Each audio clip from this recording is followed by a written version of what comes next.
ملک میں corona virus نے speed پکڑ لی۔ روز بروز بری سے بری خبر آنے لگی۔ عوام محتاط نہ ہوئے، لیڈر بھی جوش خطابت میں عوام سے بازی لے گئے۔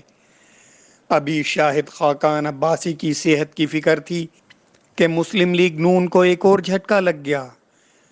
حکومت کو مختلف محاذوں پر کرارے جواب دینے والی مسلم لیگ نون کی رہنما کا کووڈ-19 کا رزلٹ بھی پازیٹیو نکل آیا۔ ایک کے بعد ایک لیگی رہنما قرنطینہ جانے لگے۔ مریم اورنگزیب بھی کورونا وائرس کا شکار ہو گئیں۔ ان کا کورونا کا ٹیسٹ مثبت نکلا، خود کو فوری طور پر کوارنٹائن کر لیا۔ اس طرح مسلم لیگ نون کی اعلیٰ قیادت ایک کے بعد ایک کر کے کورونا کا شکار ہونے لگی۔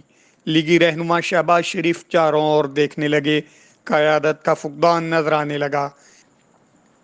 ایک طرف تو کیسوں کی بھرمار تو دوسری طرف کورونا کے وار، جائیں تو جائیں کہاں؟ اب رہنماؤں کی صحت کا ہے انتظار۔